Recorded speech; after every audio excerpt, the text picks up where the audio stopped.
इस वजाहत में खुश आमदीद। आज हम उस ज़बरदस्त माइक्रोस्कोपिक दुनिया की गहराइयों में उतरेंगे जो इस बात का तयन करती है कि हमारी रोज़मर्रा की अशिया आखिर किस तरह बर्ताव करती हैं। तो चलिए आज के इस सफ़र पर एक तेज़ी से नज़र डालते हैं।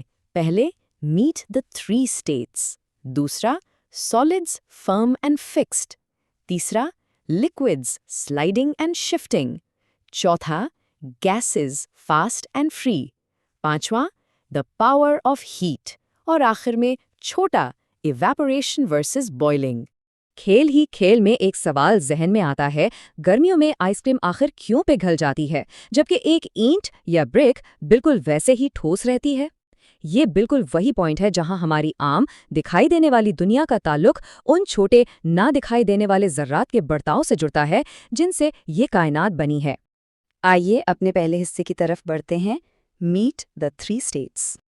सबसे पहले ये जान लेना बहुत ज़रूरी है कि इस कायनात में कोई भी चीज़ मुकम्मल तौर पर साकिन या स्टिल नहीं है। इसे किनेटिक पार्टिकल थ्योरी कहते हैं, यानी हर चीज़ जिन छोटे ज़र्रात या पार्टिकल से बनी है वो मुसलसल और मेरा मतलब है हर वक्त हरकत में रहते हैं। और ये हरकत 3 तरह की होती है। एक सीधी लाइन में चलना जिसे ट्रांसलेशनल मोशन कहते हैं, गोल घूमना यानी रोटेशनल, या फिर अपनी ही जगह पर थरथराना जिसे वाइब्रेशनल मोशन कहते हैं। दिलचस्प बात यह है कि पार्टिकल्स एक ही वक्त में मुख्तलिफ हरकतें कर सकते हैं और बिल्कुल यही हरकत तय करती है कि मैटर की आखिर फिजिकल स्टेट क्या होगी। तो सबसे पहले बात करते हैं सबसे सख्त हालात की, यानी solids, firm and fixed.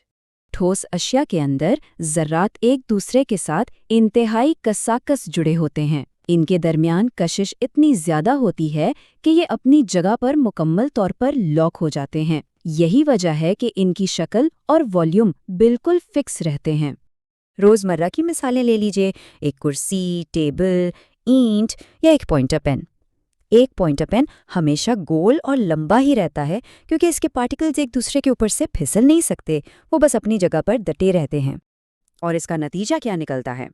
Solids में पार्टिकल्स इतने फंसे हुए होते हैं कि उनके पास सिर्फ वाइब्रेशनल काइनेटिक एनर्जी होती है, यानी इधर उधर घूमने की आज़ादी नहीं होती, बस अपनी जगह पर हल्के हल्के वाइब्रेट करते रहते हैं।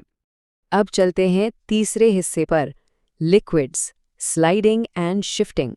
लिक्विड्स यानी माया अशिया की कहानी थोड़ी सी अलग और काफ़ी दिलचस्प है। इनका वॉल्यूम तो हमेशा फिक्स रहता है लेकिन शक्ल मुकम्मल तौर पर अडेप्टेबल होती है। जिस बर्तन में डालें बस वही शक्ल इख्तियार कर लेते हैं। इस बात को ऐसे समझते हैं, अगर एक मखसूस मिक़दार का पानी किसी चौड़े प्याले में डालें तो वो फैल जाएगा, लेकिन उसी पानी को एक लंबे नैरो ग्लास में डालें तो वो ग्लास की तरह लंबा हो जाएगा। ये माइक्रोस्कोपिक पार्टिकल्स किसी भी नए कंटेनर की ज़रूरत के मुताबिक आसानी से स्लाइड कर जाते हैं। ऐसा इसलिए मुमकिन होता है क्योंकि लिक्विड के पार्टिकल्स इतने करीब ज़रूर होते हैं कि उनके दरमियान कशिश बरकरार रहे ताकि वो हवा में उड़ ना जाएं, लेकिन साथ ही वो इतने ढीले भी होते हैं कि ट्रांसलेशनल, रोटेशनल और वाइब्रेशनल हरकतें एक साथ कर सके। अब बारी आती है चौथे हिस्से की, गैसेस फास्ट एंड फ्री। सोचिए, अगर कमरे के एक कोने में एयर फ्रेशनर स्प्रे किया जाए तो क्या होता है? गैस पार्टिकल्स तेजी से और बिल्कुल आज़ादी के साथ हर सिमत में भागते हैं। इन पार्टिकल्स के दरमियान फासला इतना ज़्यादा होता है कि ये हवा में आसानी से घुल मिल जाते हैं और खुशबू फौरन डिफ्यूजन के जरिए कमरे के दूसरे हिस्से तक पहुंच जाती है। गैसेस की एक और ज़बरदस्त खासियत इनका दबना या कंप्रेस होना है। अगर 15 किलो की गुंजाइश वाले सिलेंडर में सिर्फ 1 किलो गैस हो तो उसे आराम से दबाया जा सकता है। सॉलिड्स और लिक्विड्स के मुकाबले में गैस पार्टिकल्स के दरमियान बहुत सारी खाली जगह होती है, इसीलिए उन्हें स्क्वीज़ करके एक बहुत छोटे वॉल्यूम में जमा किया जा सकता है। लेकिन ये गैस प्रेशर आखिर बनता कैसे है?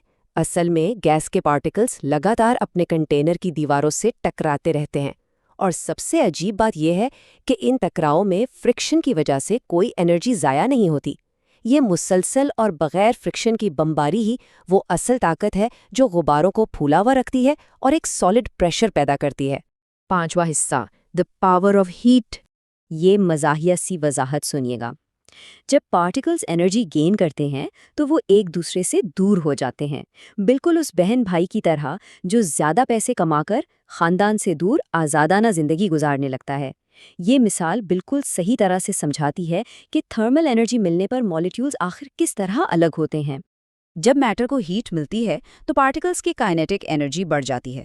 جیسے گرمیوں میں آئس کریم اس لیے پگھلتی ہے کیونکہ ہیٹ انرجی پارٹیکلز کو ان کے مضبوط بانڈز توڑنے اور ایک دوسرے سے پھسل کر الگ ہونے کے قابل بنا دیتی ہے۔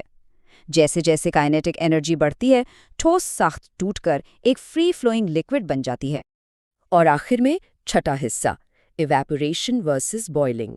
ان دونوں کا موازنہ نہایت دلچسپ ہے۔ حالانکہ دونوں ہی عملوں میں لکوڈ گیس میں تبدیل ہوتا ہے، لیکن طریقہ اور انرجی کی ضرورت بالکل الگ ہے۔ ایویپوریشن کسی بھی ٹیمپریچر پر آہستہ آہستہ صرف لکوڈ کی سطح پر ہوتی ہے اور ٹھنڈک پیدا کرتی ہے، جبکہ بوائلنگ ایک مخصوص ٹیمپریچر پر تیزی سے ہوتی ہے، جس کے لیے ایکسٹرنل ہیٹ کی ضرورت ہوتی ہے۔ ایویپوریشن کی سب سے عام عملی مثال دھوپ میں گیلے کپڑوں کا سوکھنا ہے۔ یہ اس لیے ہوتا ہے کیونکہ سطح پر موجود واٹر مالیکیولز، جن کی کائنیٹک انرجی سب سے زیادہ ہوتی ہے، ہوا میں فرار ہو جاتے ہیں۔ یہ عمل انرجی ڈائریکٹ ارد گرد کے ماحول سے لیتا ہے۔ یہی وجہ ہے کہ ایویپوریٹنگ پسینہ انسانی جسم کو ٹھنڈک کا احساس دلاتا ہے۔ تو اس تجزیے کو ختم کرنے سے پہلے ایک زبردست سوال ذہن میں رکھیے۔ اگر صرف ہیٹ شامل کرنے سے مضبوطی سے جڑے ذرات الگ کیے جا سکتے ہیں، تو اور ایسی کون سی قوتیں ہو سکتی ہیں جنہیں تبدیل کر کے میٹر کی بالکل نئی اور حیران انگیز حالاتیں دریافت کی جا سکیں؟ روزمرہ سائنس کی یہ چھوٹی سی تفصیل ہمارے ارد گرد چھپی ان نہ دکھائی دینے والی طاقتوں کی نشاندہی کرتی ہے اور مائکروسکوپک دنیا کے بارے میں سوچنے پر مجبور کرتی ہے۔ یہاں ہمارے ساتھ جڑے رہنے کا بہت شکریہ۔